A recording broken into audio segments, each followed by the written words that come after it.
Bueno, vamos a continuar con el desarrollo del contenido de la materia.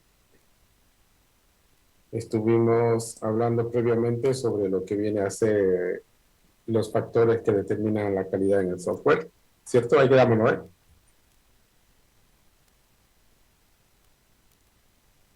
Sí, ingeniero. Gracias.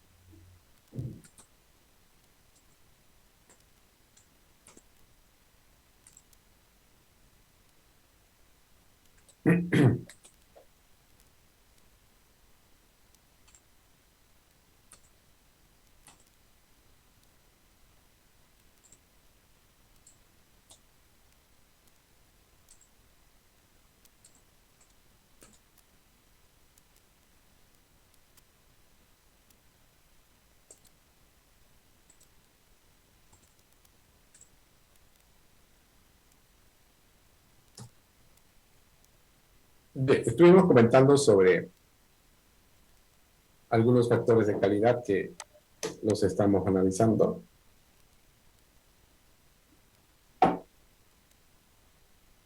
Habíamos visto ya un software correcto cuando hace lo que uno quiere que haga, con un trabajo fuerte en la parte de requisitos. Un software se dice que es eficiente cuando lo hace de la mejor manera. Y la fiabilidad de mucho cuando el software trabaja de manera correcta, pero siempre. ¿Será que es posible que haya software que sean correctos, que sean eficientes, pero que no sean fiables? ¿Puede pasar? Sí, ¿no? Ok.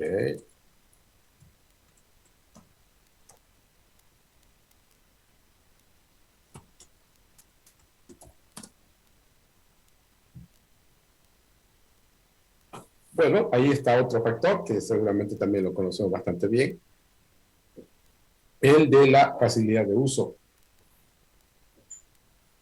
Eh, ¿A qué se refiere con que un software es fácil de usar? Si tuviéramos que buscarle una definición a la facilidad de uso, tendríamos que hablar, por ejemplo, de lo siguiente. En la medida o en el grado de esfuerzo que demande a un usuario, por ejemplo, aprender a usar una aplicación, seguramente tiene que ver con la facilidad de uso. O también el esfuerzo que invierte el usuario en usar la aplicación en la realización de su trabajo también es parte de ello, ¿no? Entonces, si tuviéramos que colocar una pregunta, sería algo como esta.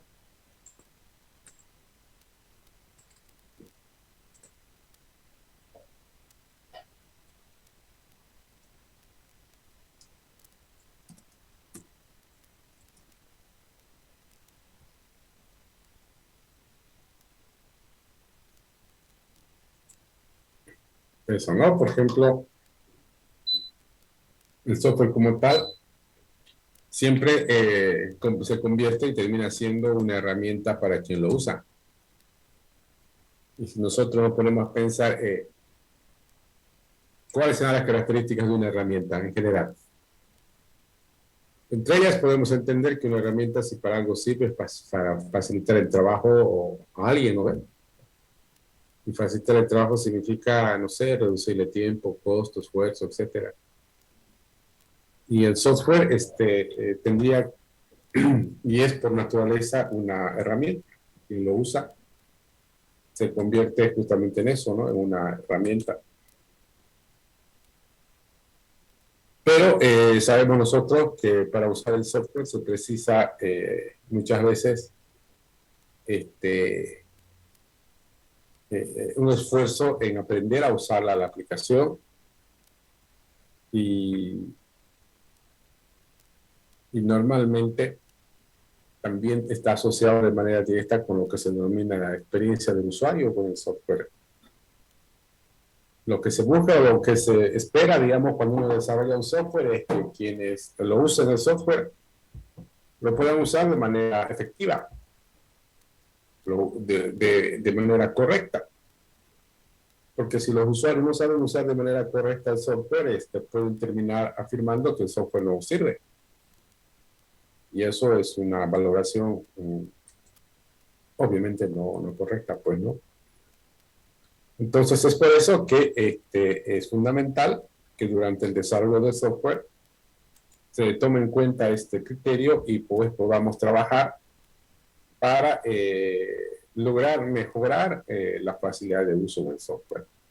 Repito, la facilidad de uso lo vamos a medir de acuerdo al grado del esfuerzo que invierte un usuario en aprender a utilizar una aplicación. También lo podemos entender como el grado de cuánto el software aporta como herramienta cuando el usuario utiliza dicha aplicación. A ver, yo le voy a preguntar a ustedes y ustedes me van a dar algunos ejemplos, voy llamando uno por uno.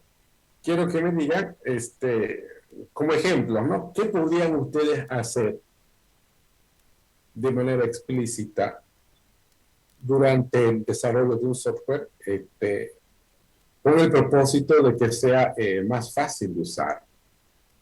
No se olviden que podemos estar en una situación como esta. Si hay un usuario que está buscando una aplicación o alguna información en la web y coloca, digamos, lo que está buscando en el buscador, seguramente va a devolverle muchas páginas web que contengan justamente lo que le está buscando. Va a entrar el usuario ahí y va a mirar. Y si uno no entiende, ¿qué va a ocurrir? Simplemente lo va a cerrar, ¿no ve? El ejemplo más clásico es este. Supónganse que han hecho una aplicación web y esa aplicación web está orientada hacia el ámbito de los hoteles. Entonces, uno de los potenciales usuarios del software o del sistema web van a ser gente, no sé, llamémoslo viajeros o turistas. Y eso se convierten, esos posibles usuarios se van a convertir en posibles clientes para el hotel. No sé, vamos a suponer que ponen en el navegador hoteles en Santa Cruz y justamente por alguna razón la aplicación web para hotel que ustedes han hecho se lista con cierto tipo de preferencia y el usuario lo abre su sitio web. ¿Y será que él, si no entiende su sitio web, va a buscar, no sé, un tutorial, un manual, le va a llamar a ustedes para preguntarles cómo se usa? No va a pasar nada de eso, ¿no ven? ¿Qué es lo que va a ocurrir? ¿Qué va a hacer el usuario? Si se encuentra con el sitio web y él no lo entiende muy bien, ¿qué va a pasar? Lo va a cerrar y va a buscar otro que sí lo entiende. Buscar otras opciones. Eso, ¿no? Lo va a cerrar y pasa al siguiente, no se va a complicar para nada el mundo, ¿no? Y bueno, para ustedes como desarrolladores o para nosotros no podría significar mucho eso, pero para el dueño del hotel puede perder un cliente. Y eso es terrible, ¿no? Un potencial cliente en todo caso.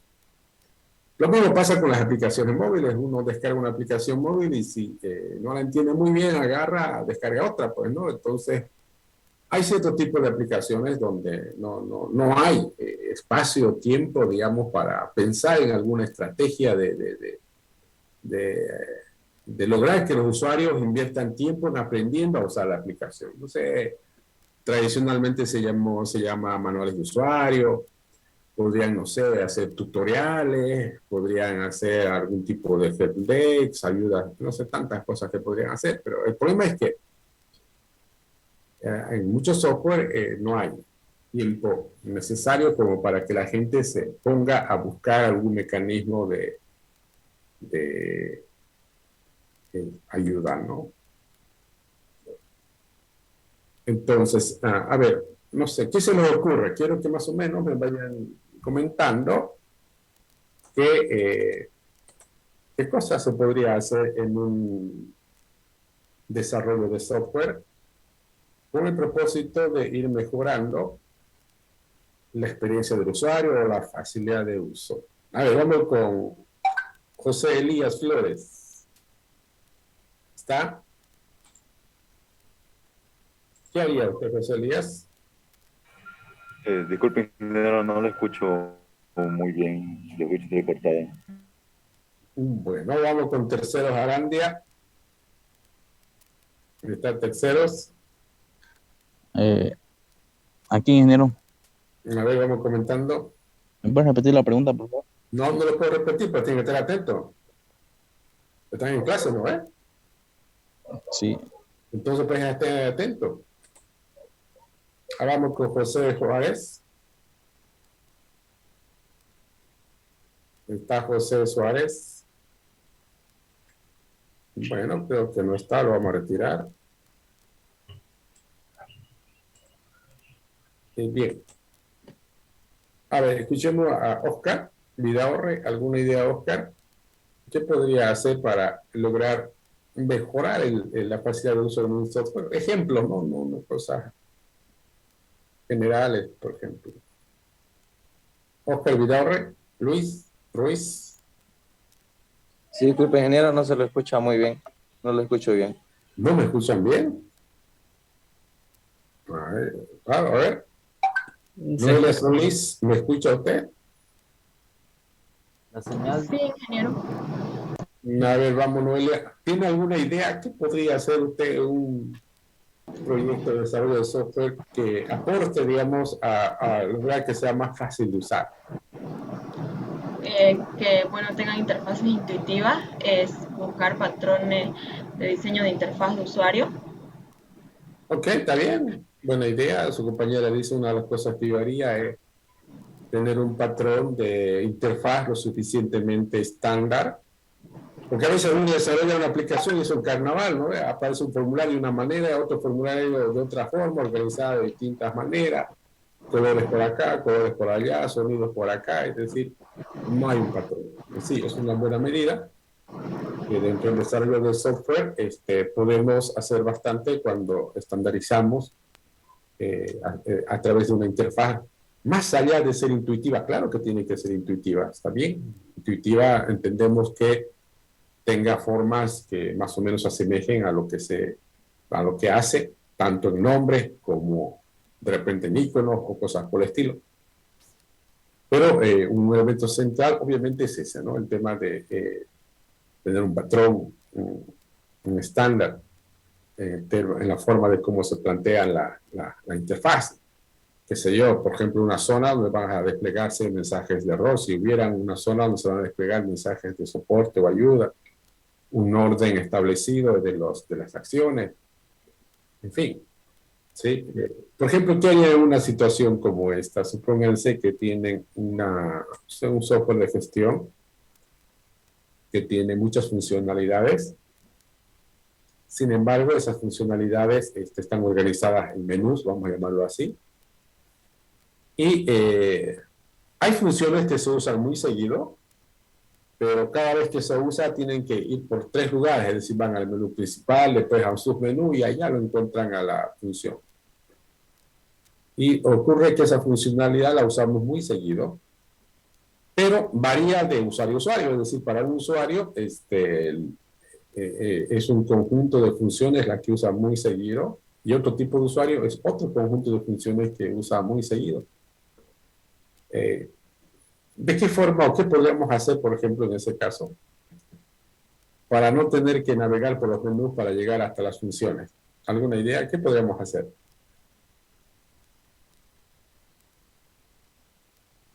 ¿Se entiende el ejemplo, la idea?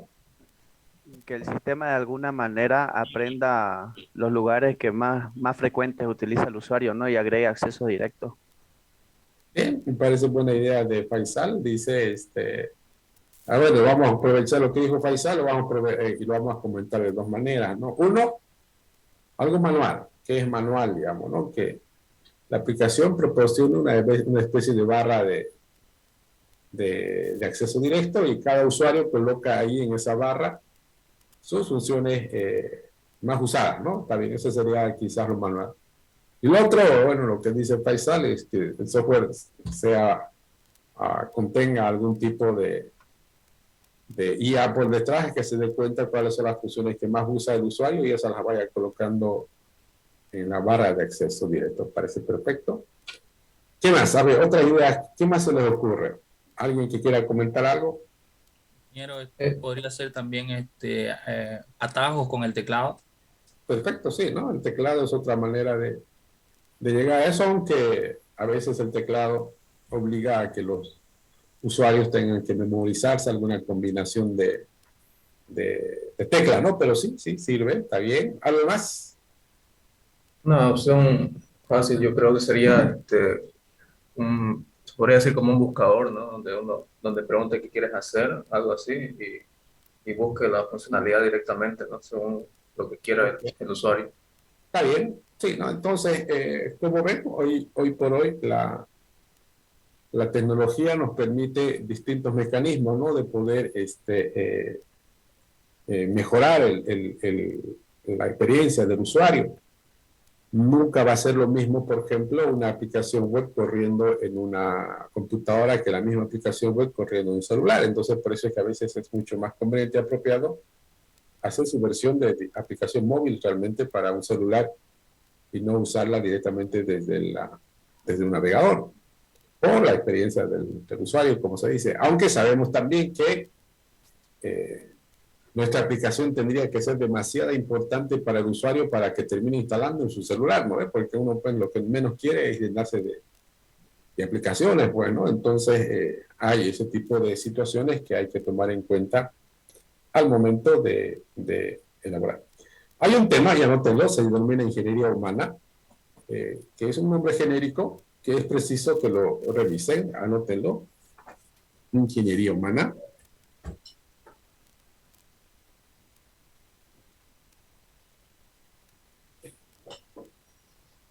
Ese tema, quiero que lo lean un poco, van a encontrar en cualquier libro de ingeniería de software. Más o menos ahí se habla de algunos aspectos que se deberían tomar en cuenta al momento de construir una aplicación, pensando en que justamente en mejorar la experiencia del usuario, en reducir la necesidad de invertir tiempo y esfuerzo en aprender a usar una aplicación y sobre todo en lograr construir una aplicación que termine siendo realmente una herramienta para quien lo usa. No se olviden que una herramienta, si algo tiene que hacer, es facilitar el trabajo de quien usa dicha herramienta. Bueno, Ingeniero, sí, también vi que estaban haciendo, ¿no?, una interfaz para el tipo de usuario, digamos, ¿no?, para niño, adolescente y no joven, viejo, ¿no? claro, sí, es verdad eso. Son públicos distintos, pues, ¿no? Son distintos tipos de mercados y seguramente, pues, hay distintos software que pueden usarse de manera general, pero tienen que tener sus correspondientes personalizaciones dadas por el usuario o personalizaciones a partir de algún tipo de criterio que se debe tomar en cuenta al momento, por ejemplo, de instalar o de configurar una determinada aplicación. Si algo ha evolucionado en el software en estos últimos tiempos, justamente ha sido eso, ¿no? La forma de cómo el usuario interactúa con el software. La manera más antigua y la primera forma de cómo interactuaba un software con el usuario, ¿cuál será? Línea de comando. Esa, ¿no? La línea de comando quizás se entiende que es la más, la primera en términos de usuarios finales, porque otras cosas son usuarios desarrolladores, usuarios finales han sido línea de comando, ¿no?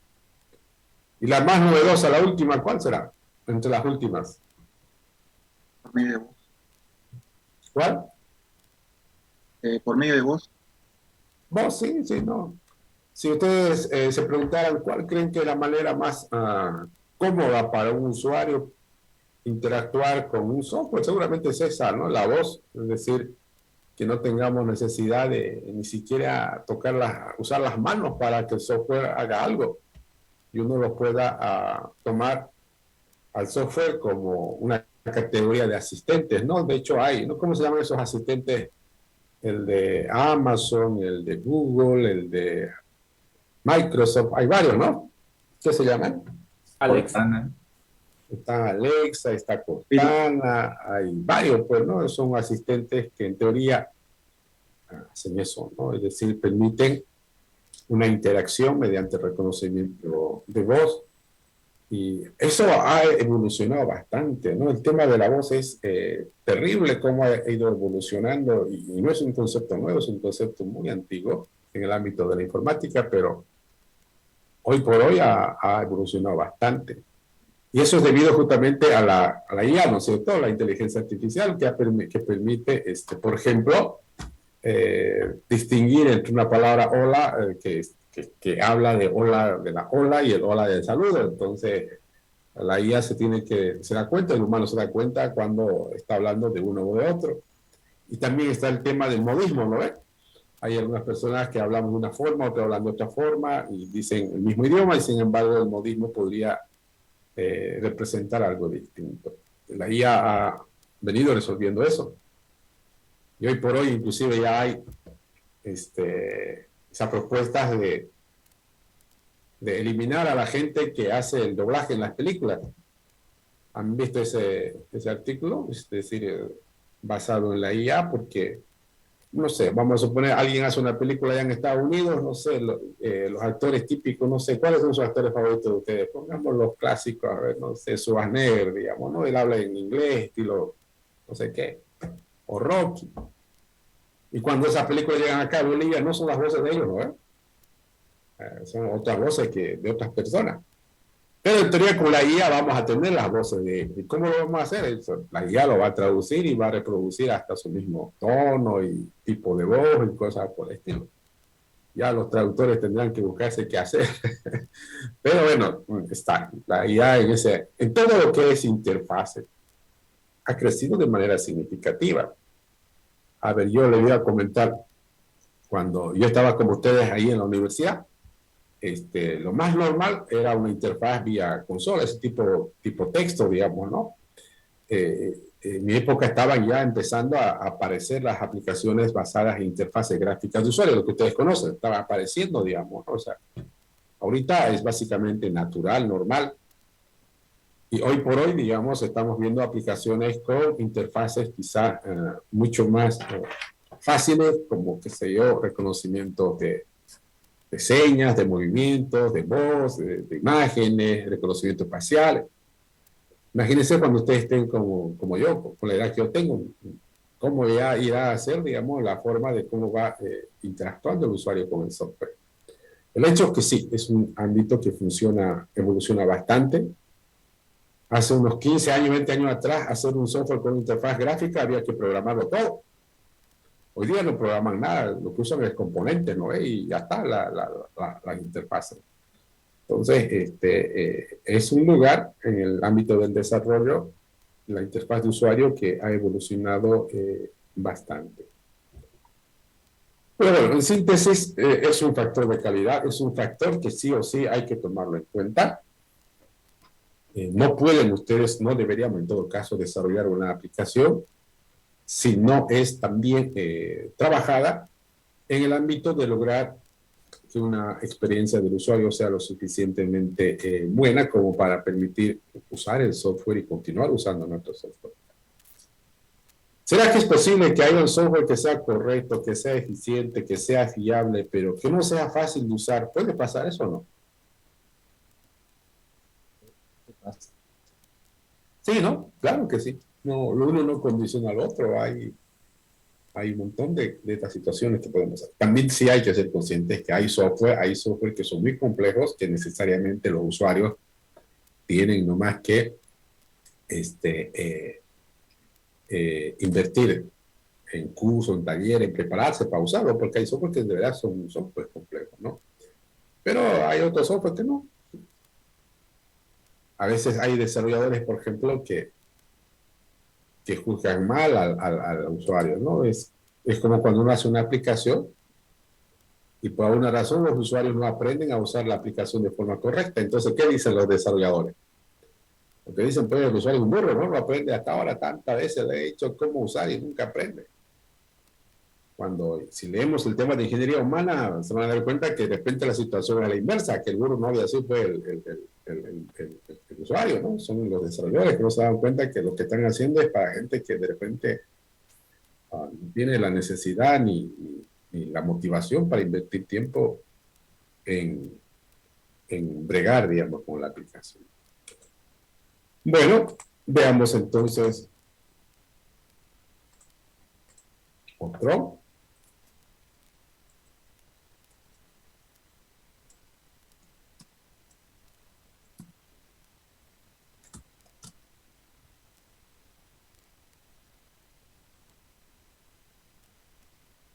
Este es otro factor de calidad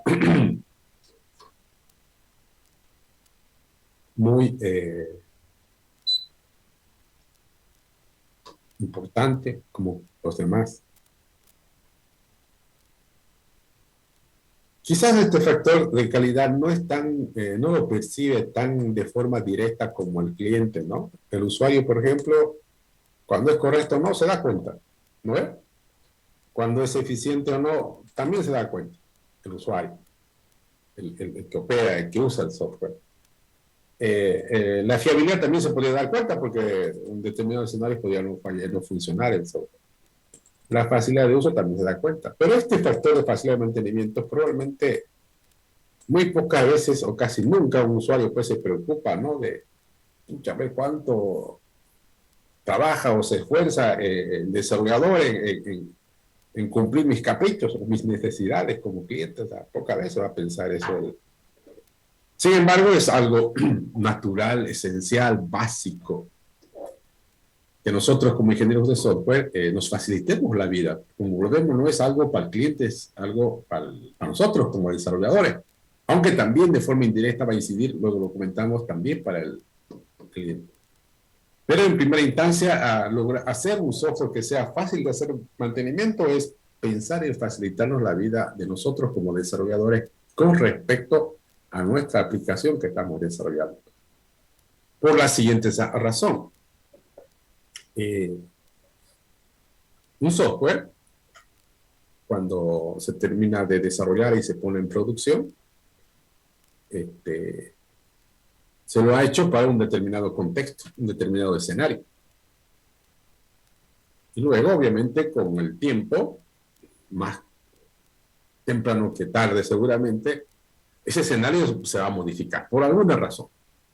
¿No ves? Es decir, va a aparecer, no sé, un nuevo requerimiento, algún cambio en las políticas de trabajo, algún cambio en la tecnología, de repente la presencia de un error, pero algo va a pasar. Y para poder cumplir con ello, ¿qué vamos a tener que hacer nosotros? Hacer lo que a nadie le gusta hacer, pero ¿qué es necesario hacer? ¿Qué es eso? Cambiar, hacer cambios en el software. Nadie quisiera hacer un cambio, obviamente que nadie quisiera hacer un cambio, pues no, pero sin embargo es necesario, es esencial. Y hacer estos cambios podría ser una tarea tan simple como una tarea compleja. Han habido software, y ustedes lo han debido conocer, que su tiempo de vida en producción a veces termina siendo más corta que su tiempo de desarrollo. ¿Puede pasar o no puede pasar? Claro, puede pasar. Yo me acuerdo de un ejemplo bastante grande, no sé si ustedes ya lo usaron, yo creo que sí, ¿no? Creo que era Windows Vista, sí, creo que era Windows Vista, que tardaron un montón de tiempo en desarrollarlo y cuando salió fue muy poco el tiempo el que estuvo en el mercado, que tuvieron que retirarlo porque tenía un montón de problemas y corregirlos era como como el dinosaurio en el pántano, ¿no? Medio que se movía hace un día más. Entonces se retira. El hecho es que durante el desarrollo del software tenemos que pensar en eso. Tenemos que, para empezar, ser conscientes que el software va a cambiar. Va a cambiar. Necesariamente va a cambiar. Y si va a cambiar, obviamente, pues yo debo prepararlo para esos cambios en el software. Porque si no lo hago, el software va a morir, así de simple, ¿no es? Va a morir. ¿Qué significa morir? Que va a ser reemplazado pues, por otro software. ¿Y por qué es reemplazado por otro software? Porque se hace obsoleto. ¿Y qué significa obsoleto? Lo que sabemos. Va a quedar fuera de tiempo, fuera de época, fuera de contexto.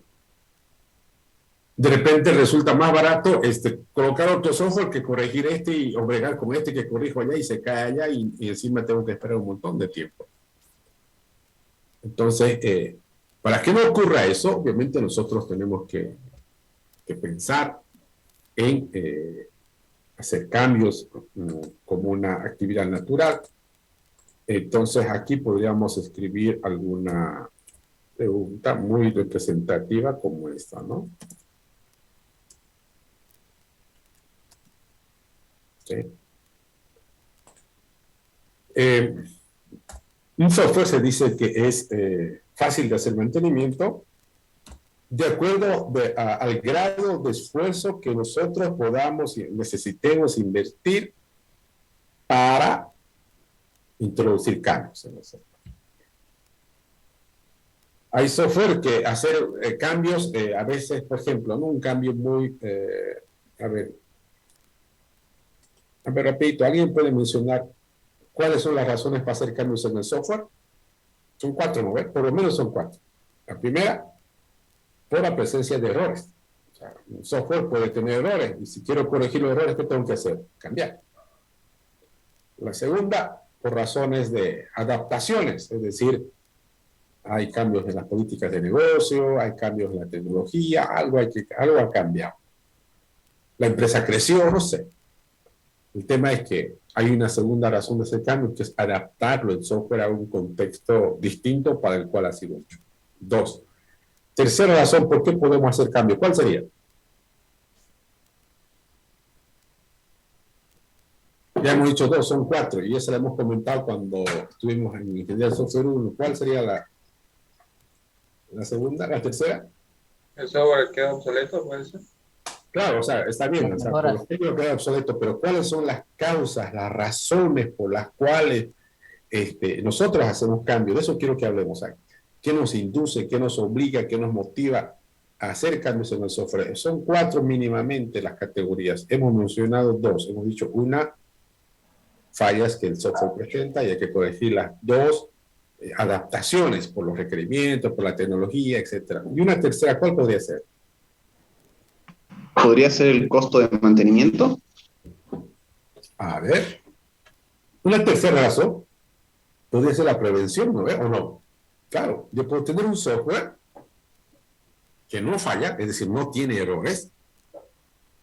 Puedo tener un software que no ha cambiado su contexto, no hay nuevos requerimientos, no hay nuevas tecnologías, etc. Pero puede pasar algo, puede ser que de alguna manera alguien, del lado del cliente, del lado del desarrollador, ha percibido que dado un escenario determinado el software va a fallar, pero no ha fallado todavía. Entonces, ¿qué va a hacer la gente? Pues en teoría tienen que empezar a introducir los cambios necesarios para prepararlo para que cuando llegue a esa situación el software no falle. Puede pasar, claro, son errores de prevención. Y hay altos, pues, ¿no? Hay un montón de eso. Y otros simplemente hay que desecharlos, como el último caso que está haciendo con WhatsApp, ¿no es? O sea, ¿qué ha hecho WhatsApp? Ha dicho, bueno, esto ya no me da más, no lo mantengo más en producción y lo voy a descontinuar y, bueno, cámbiense de versión. Otros dicen, no, podemos actualizar esto, podemos cambiar el sistema operativo, podemos hacer un montón de cosas y lo mantienen vigente. En el software pasa lo mismo, ¿no? Yo podría tener un escenario que no lo contemplé cuando lo desarrollé, pero tuve la suerte que durante toda su vida hasta ahora no se dio y no falló. Pero podría darse y entonces yo pues tengo que empezar a corregirlo, ¿no? Entonces ese es un ejemplo clásico de mantenimiento de tipo preventivo. Yo me acuerdo, por ejemplo, el año 2000, ¿cuántos años ustedes tenían? Bebés estarían, ni sabían nada de computador, o ya sabían, no creo, ¿no? Antes del año 2000, por ejemplo, el año 96, 7, 8, había un movimiento enorme a nivel mundial. Porque la mayoría de las aplicaciones, por no decir todas, estaban trabajadas para almacenar el año en 4 dígitos, perdón, en 2 dígitos. Es decir, en vez de almacenar en 1990, almacenaban 90. En vez de almacenar en 1975, almacenaban en 75, solamente los 2 últimos dígitos. Así estaba hecha las aplicaciones, pues, porque tampoco en esa época había muchos recursos de hardware. Era terrible las limitaciones.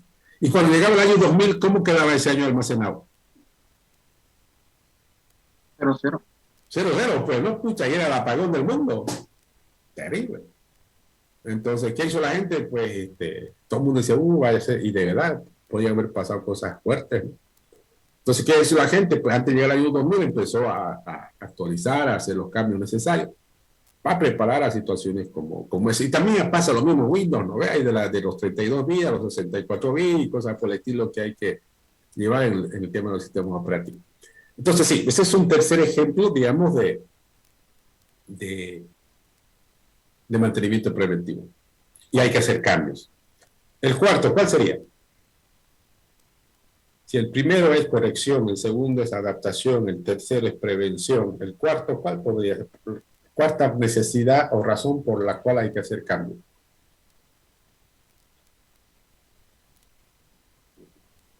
Quizás para perfeccionar ya el software, ¿no? Perfecto, bien. Innovar. José Mérida, eso, ¿no? La innovación, la mejora, la perfección. Yo puedo estar muy bien, pero podría estar mejor. ¿No ves o no? Entonces, y para eso tengo que pues, introducir cambios. Y lo mismo ocurre en el software. Hay muchas empresas que son líderes en el mundo, pero por la falta de la innovación, por la falta de la mejora, terminan perdiendo, no sé, el protagonismo, lo importante que eran en determinado servicio. Hay un montón de historias, ¿no es cierto?, sobre ese aspecto. En el software obviamente también pasa eso.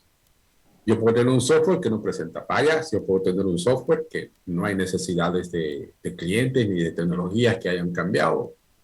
Yo puedo tener un software que no se ha identificado que vaya a fallar, pero sí podría haber identificado ciertos tipos de mejoras que podría hacer en el software, en distintos aspectos, tanto funcionales como no funcionales. Es eso, la optimización, la perfección, la innovación en el software.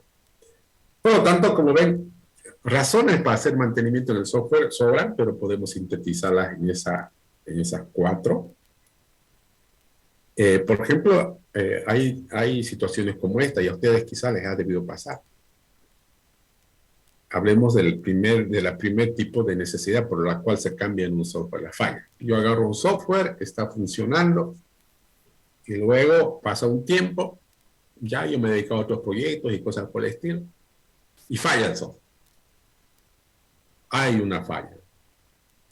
Entonces toca de corregirla. El primer problema que aparece en muchos software es que no es fácil encontrar dónde es que tengo que hacer cambios, dónde es que está la falla. ¿Qué es lo que tengo que cambiar? De repente porque ni siquiera tengo modelos, ¿no? O sea, y uno no sabe cómo localizar el cambio. Y segundo, cuando lo localizo, hago el cambio, tengo un terror porque no sé cuál es el impacto del cambio que va a tener en el resto de la aplicación. Porque puede estar corrigiendo acá y estar de repente estropeándose en otras partes. ¿Pasa eso? Claro que pasa.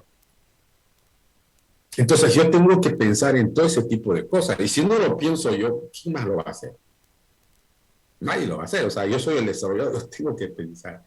Y uno a veces al software lo tiene que ver como a su hijo. ¿Cómo uno cría a su hijo? Uno pues lo cría a su hijo no para que, no lo prepara para vivir en su familia, lo prepara para el mundo y cuando uno ya no esté y pueda estar tranquilo. Lo mismo pasa con el software. Hay que prepararlo para el mundo y el mundo del software es ese, ¿no? Que va a cambiar. Si tuviéramos que ver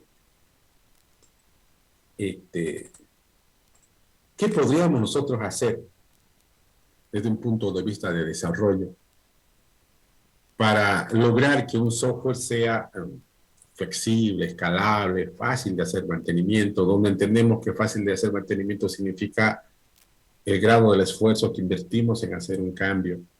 En la medida en que el software no sea flexible, no sea escalable, no sea fácil de hacer mantenimiento, el software se va a hacer obsoleto, es decir, va a morir pronto. El propósito es que viva lo más largo posible.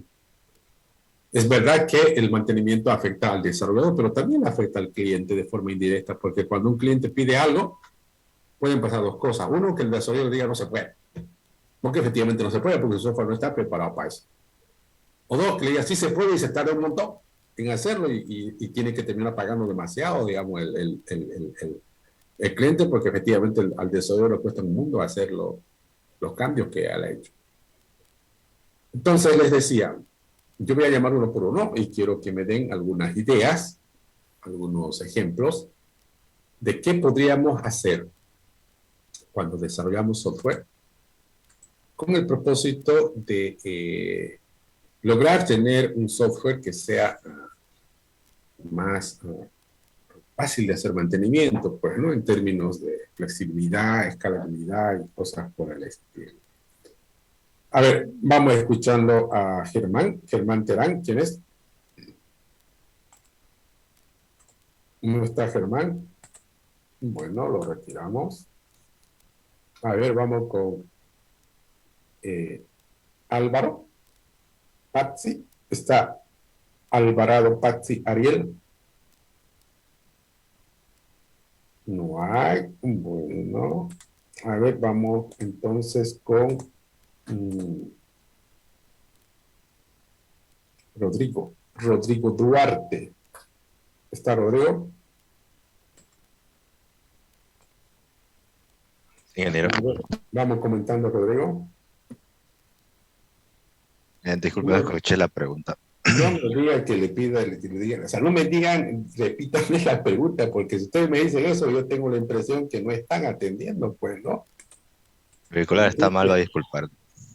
Bueno, la pregunta es, repito, pues esta vez lo voy a repetir, quiero que me digan ejemplos de qué haríamos durante el desarrollo de un software con el propósito de hacerlo que sea más fácil de hacer mantenimiento.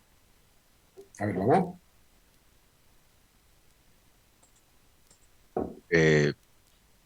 Utilizar, digamos, herramientas de desarrollo que se adapten a futuras versiones, digamos, para que se puedan reutilizar los mismos componentes.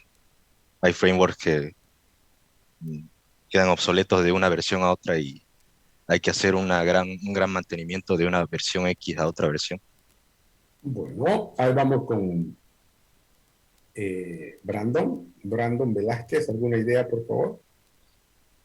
Bueno, ingeniero, lo que sería era hacer una buena arquitectura, elegir buenos patrones y los modelos. Ya no está mal su idea, pero ¿saben qué? Traten de no usar el término buena. Es decir, por ejemplo, si decimos una buena arquitectura, no estamos diciendo mucho.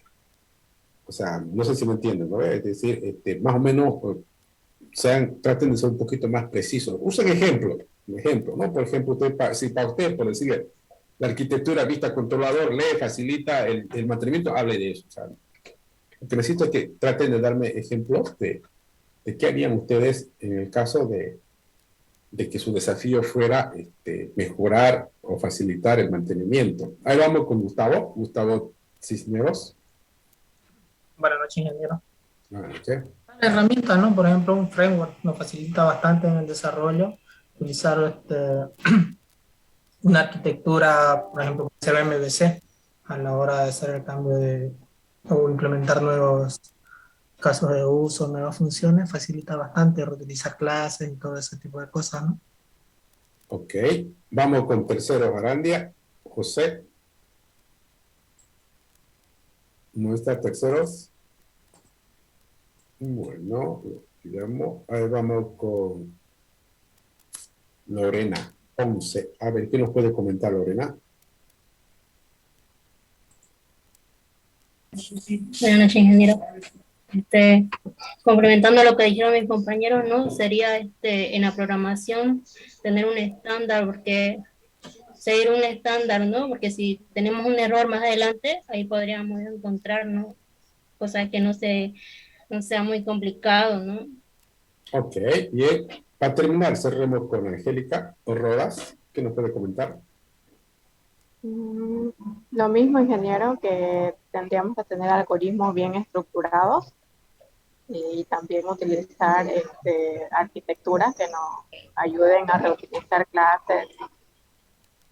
Ok, es cierto, ¿no? Seguramente uno de los lugares donde hay que trabajar con bastante esmero, esfuerzo, es en el diseño de la arquitectura. Al final, La arquitectura, si para algo sirve para esto, ¿o no? ¿Sí? ¿Sí? La arquitectura, si para algo sirve para esto. La arquitectura va a ser prácticamente el elemento directo que va a incidir en el hecho de que un software sea más o menos flexible, o sea, más escalable. De eso se trata, porque la arquitectura justamente ha sido pensada para lograr que un software tenga menor o mayor dificultad al momento de hacer los cambios. La posibilidad de integrarse, la posibilidad de evolucionar, la posibilidad de crecer. Entonces sí, la arquitectura es un elemento central y existen una gran cantidad de modelos, de formas, de cómo estructurar justamente la arquitectura, porque al final la arquitectura es eso, ¿no? Organizar, estructurar los diferentes componentes, artefactos que tiene un software. Un elemento que alguien por ahí mencionó, que también me interesa destacarlo, es el tema de los componentes. Los componentes es una forma muy interesante de facilitar el mantenimiento del software. Imagínense que tuviéramos una situación donde pasa exactamente lo mismo que pasa en el hardware.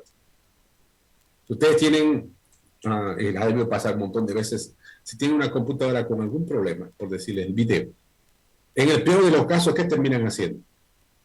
Reemplazando la tarjeta de video. Y no tienen que tocar absolutamente nada más, ¿no ves? Y si nos ponemos a pensar, la tarjeta de video ha sido hecha en un país, el procesador en otro país, la memoria en otro país, no sé. En la teoría de desarrollo basada en componentes, más allá de agilizar la productividad, también tiene que ver bastante con este punto, ¿no? De agarrar y reemplazar un componente y que ese componente sea bien localizado y que no tenga su mayor incidencia en el resto del software.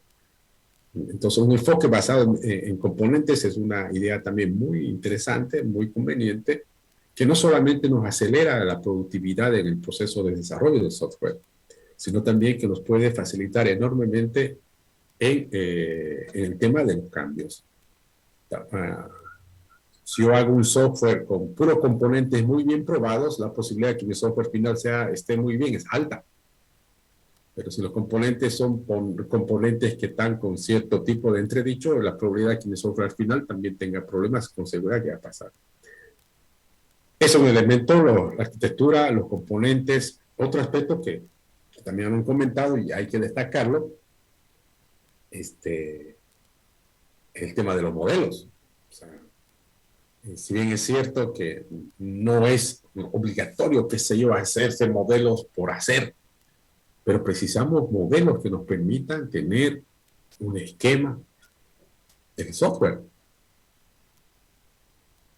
Porque, a ver, cuando ustedes les dan el mantenimiento, les dan a hacer el mantenimiento en un software y les entregan solamente el código fuente, ese código fuente puede tener miles y miles y miles de líneas de código, ¿no ves?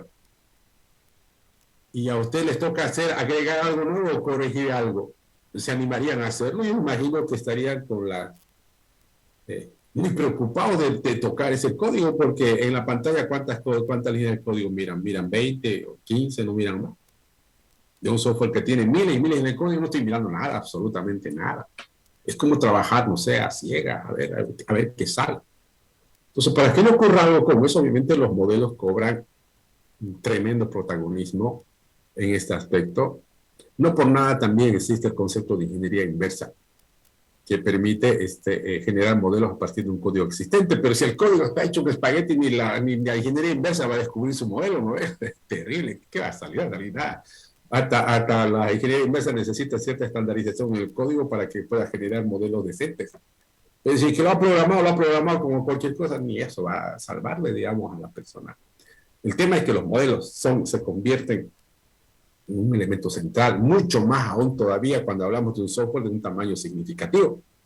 Es como querer tener un edificio y no tener los planos, y cada vez que queremos hacer algo es una aventura. Modelo, esencial.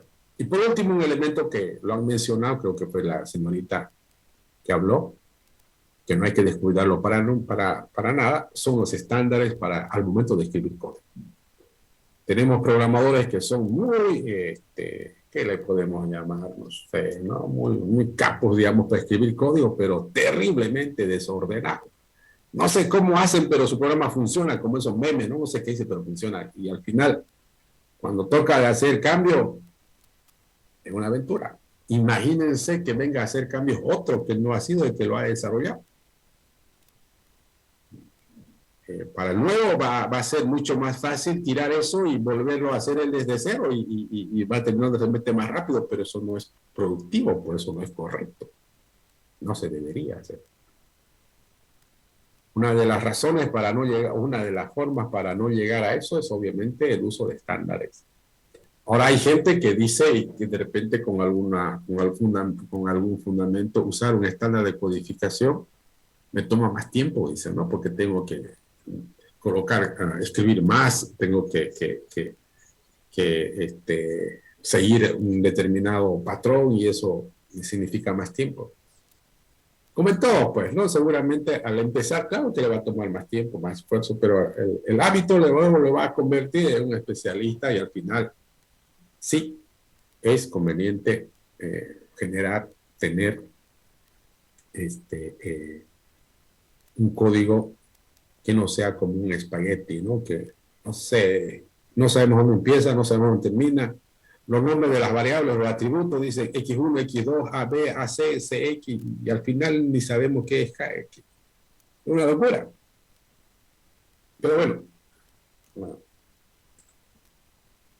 Seguramente cuando ustedes estén presentando sus proyectos, cuando yo les pregunto, ¿su software es fácil de mantenimiento? No me van a decir sí. Obvio que van a decir sí, pues por naturaleza van a decir sí. Porque me tienen que decir, mire, ingeniero, esto es lo que he hecho. He trabajado acá, he trabajado aquí, he hecho esto para lograr que mi software sea fácil de hacer mantenimiento. ¿Ok? Bueno, vamos con otro factor que tiene dos nombres ligados.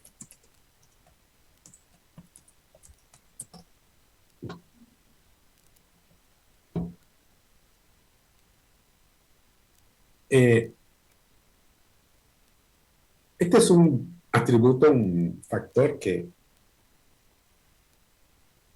siempre ha sido importante, pero en la coyuntura actual en la que vivimos, donde nuestro software cada vez es más expuesto, es más requerido este factor.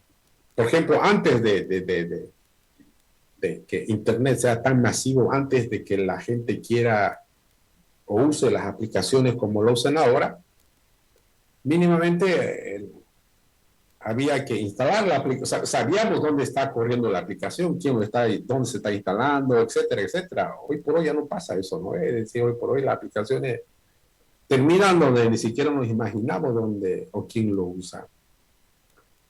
Entonces, la seguridad, la integridad se convierte en un elemento clave, crítico.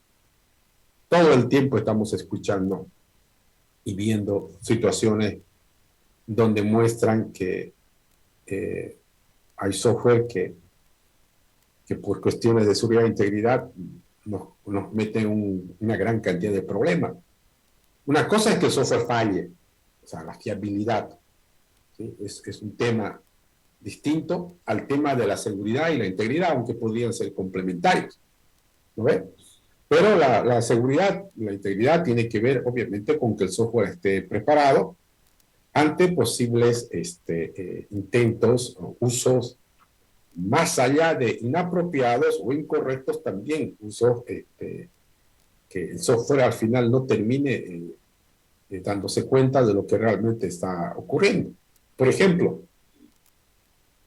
nosotros podemos tener un software que tiene, no sé, vamos a suponer un montón de funciones donde hay muchos usuarios de todo tipo y sin embargo el software presenta una categorización de usuarios donde cada usuario está con ciertos privilegios para hacer algo y no hacer otra cosa.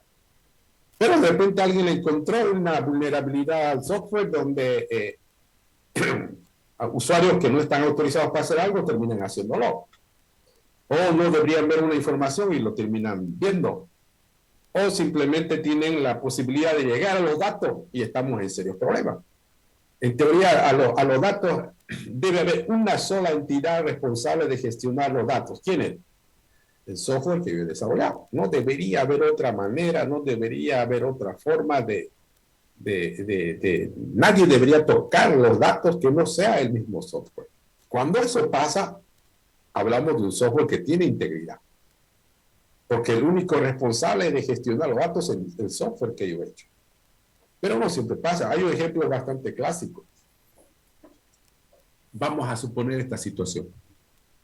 Supónganse que han hecho un software, no sé, con Visual Basic, y su base de datos lo han implementado en SQL Server.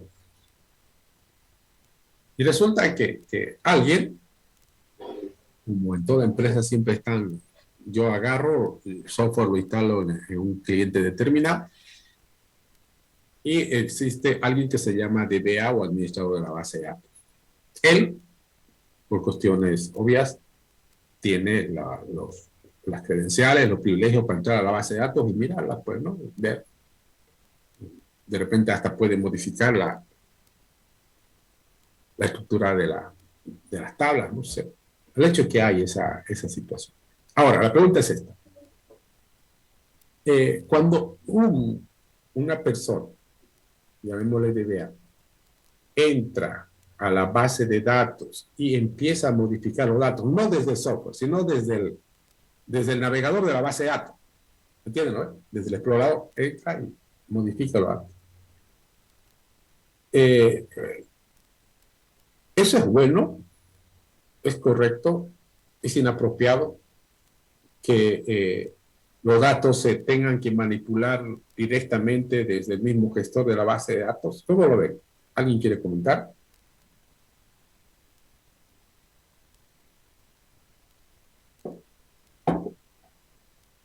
¿Nadie? No debería poderse modificar desde la base de datos, porque el propio software debería ya permitir eso. Eso, ¿no? Bueno, eso sí está claro. O sea, en teoría, no debería hacerse. Correcto, no debería hacerse. El único responsable de hacerlo es el software. Ahora la pregunta es, sin embargo lo hacen y lo hacemos.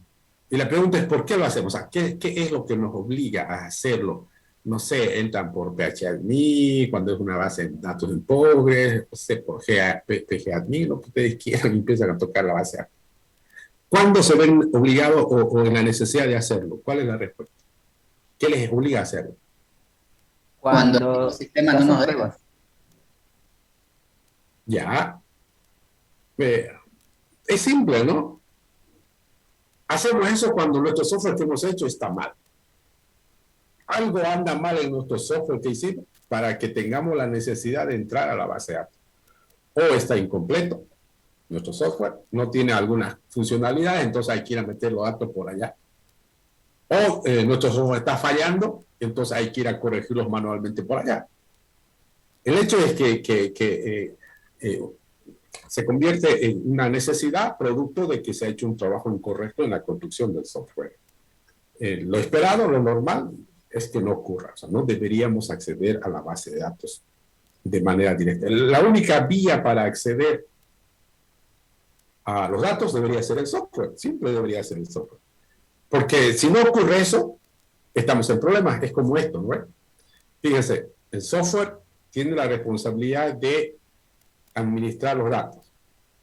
Si el usuario accede a otro lado, es como que, no sé, una palabra muy fuerte, es como que estuvieran violando al software porque están entrando a tocar los datos por un lugar donde no deberían hacerlo. El software ya pierde el control. En teoría, el software es el único, la única vía que debería tener para acceder al software. Por otro lado, obviamente también hablamos de seguridad, hablamos de integridad cuando las funcionalidades del software son usadas por las personas que realmente están autorizadas para usarla, el software, tanto en sus funciones como en el acceso a los datos. En nuestra época, como decíamos hace rato, la vulnerabilidad es cada vez mucho más fuerte. La posibilidad de usarlo al software de forma fraudulenta es también posible. Por ejemplo, ¿no? Puede pasar que, no sé, un ejemplo muy clásico es este. sucede que un contador que se encarga de llevar el movimiento económico de una empresa, ha hecho cosas incorrectas en la aplicación con el propósito de mostrar un informe que de repente no es real para los ejecutivos. Luego él, una vez que se enteran, no sé, vamos a suponer de que lo retiran, empieza a deshacer lo que hizo para no dejar rastro, digamos, y se va. Y luego, cuando viene un nuevo contador, encuentra un escenario distinto al que supuestamente dejó el contador anterior. Y lo que va a pasar es que todo el mundo va a pensar que el software está mal, porque hace tiempo sacaba una cosa, ahora está sacando otra cosa. Sin embargo, si el software tuviera toda una gestión de, no sé, de archivos tipo log o bitácoras, probablemente se podría demostrar fácilmente que el software ha sido usado de una manera inapropiada, incorrecta, con propósitos netamente de fraude, pues, ¿no? Bueno, el hecho es que en este punto ¿dónde está? La seguridad, la integridad, podemos colocar varias preguntas, pero coloquemos una.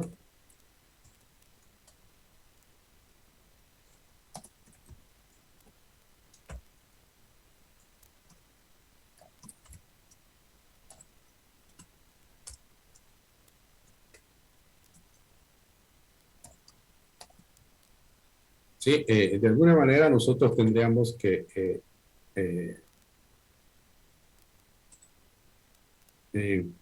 conseguir esto, ¿no? Que el software, por un lado, debe ser la única vía que existe para llegar a los datos, pero también por otro lado, el software debería tener el control.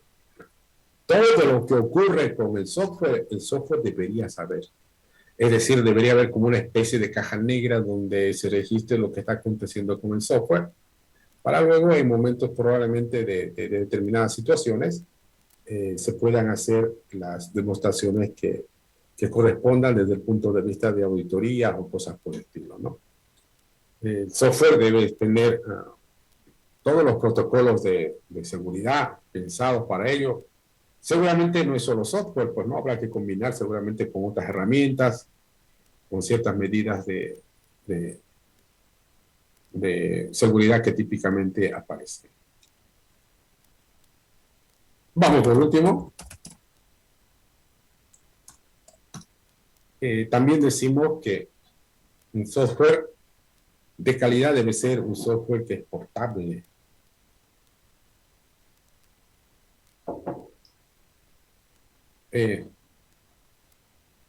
Hace tiempo atrás, hace años atrás, la portabilidad era mucho más complicada que ahora. Hoy cada vez las aplicaciones tienden a ser mucho más portables. ¿Qué se entiende por portabilidad? Se entiende que yo programo una vez y mi aplicación corre en la mayor cantidad de dispositivos sin mayor esfuerzo, sin tener que generar versiones específicas para cada tipo de entorno básico de operación, ¿no ves? ¿Quién ha resuelto todo este problema de la portabilidad? Uno que lo resolvió de manera plena, las aplicaciones web, ¿o no? Sí, ¿no? O sea, yo hago una aplicación web, y, o sea, ustedes que, no sé si ustedes, pero supongo que sí, ustedes prácticamente nacieron con aplicaciones web, entonces ni se han enterado, digamos, de lo complicado que es hacer una aplicación porque trabaje aquí, que también trabaje aquí, que también trabaje allá. Pero el tema de la web ha venido a resolver de manera muy significativa este tema de la portabilidad. Pero no todas las aplicaciones son pues web, no sé, hay aplicaciones que tienen que ser nativas, digamos, por algún tipo de necesidad, por ejemplo, optimización en el uso de recursos o cosas por el estilo.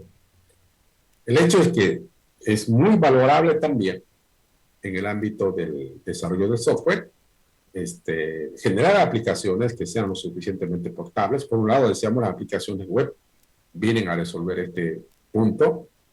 Si lo miramos en las aplicaciones de escritorio, todavía tenemos versiones específicas, ¿no?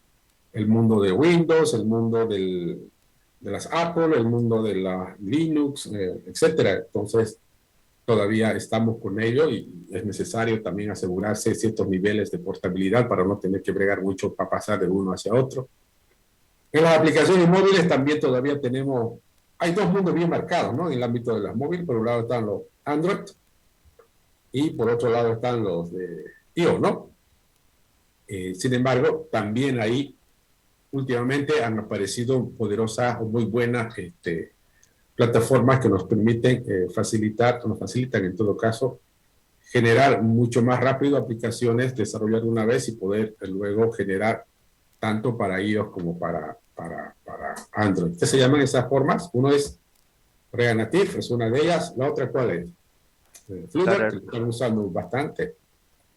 Entonces, sí, son aspectos, son elementos que hay que tomarlos en cuenta al momento de correr, ¿no?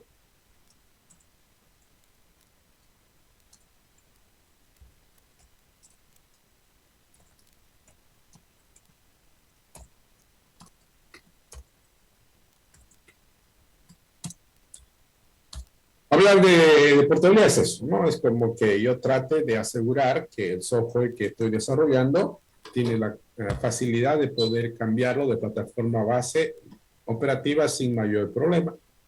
Y en la medida en que eso ocurra, obviamente será más o menos portable. Bueno, con eso vamos a terminar esta parte del análisis de los factores de calidad.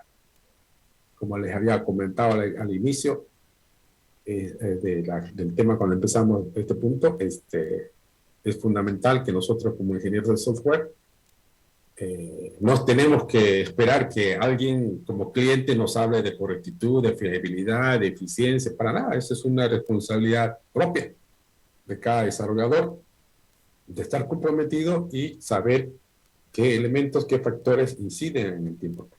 Busquen en internet el estándar de la ISO que habla sobre estos factores, van a encontrar que son más de 30. Son más de 30 factores. Sin embargo, estos 7 que hemos comentado se consideran los más básicos y mínimos en todo caso que se debería hacer. ¿Ok? Bueno, no sé si tienen alguna pregunta antes de cerrar la sesión.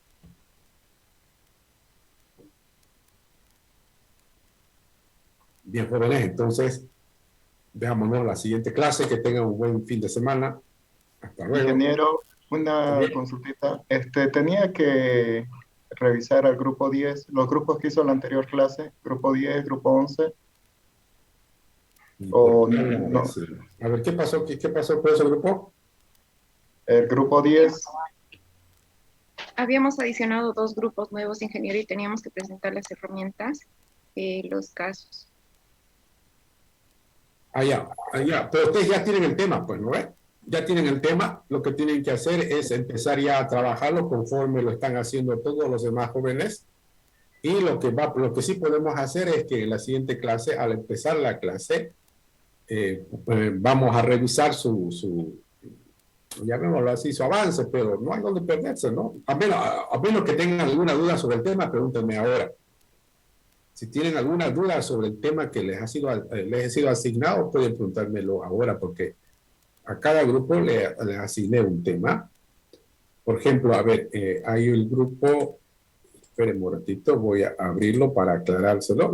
Los demás, si quieren, se pueden retirar, me voy a quedar con estos grupos que están con sus temas pendientes. Esperen un ratito, lo voy a buscar hasta acá. Bien, por ejemplo, el grupo 10. El grupo 10 de Arcuata, Gabriel, Pacheco, Pizarro, Texteros. El tema de ustedes tiene un título principal, son las pruebas en el software. Ese es su título, ese es su tema. Pruebas en el software. Está el grupo 10.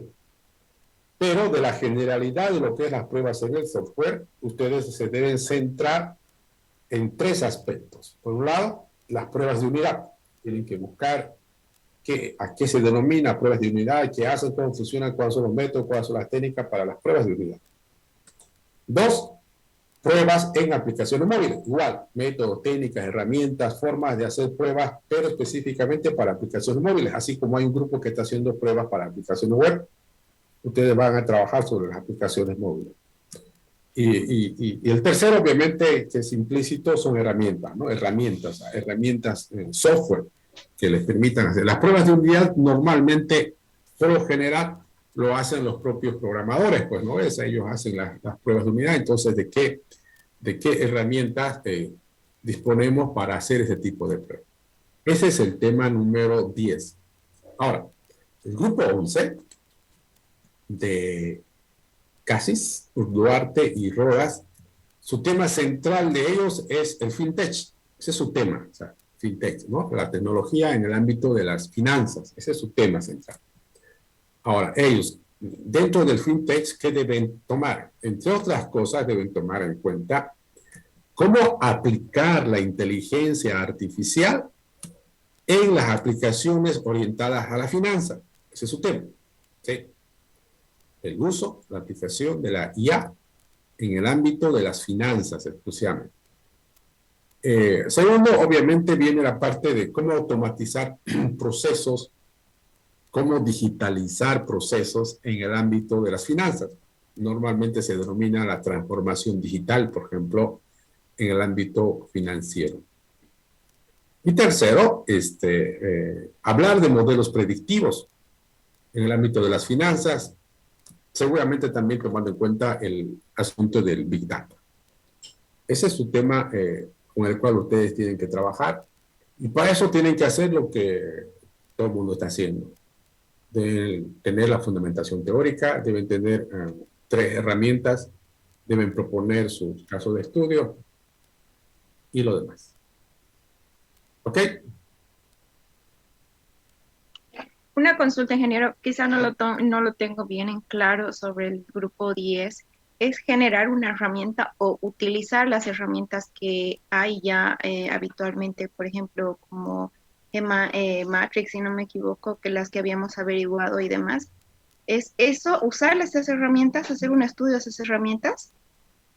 Las dos cosas que usted ha dicho, pues todos tienen que hacer las dos cosas. Por un lado, tienen que conocer 3 herramientas, todos, 3 herramientas que les ha sido asignada, y por otro lado tienen que generar un prototipo, una aplicación basada en justamente el tema que les ha sido asignado. Ok, ingeniero, me queda claro. Gracias. Okay. ¿Alguien más? Bueno, cualquier cosa, nos vemos el día martes. Hasta luego, jóvenes. Hasta luego, hasta luego. Hasta luego.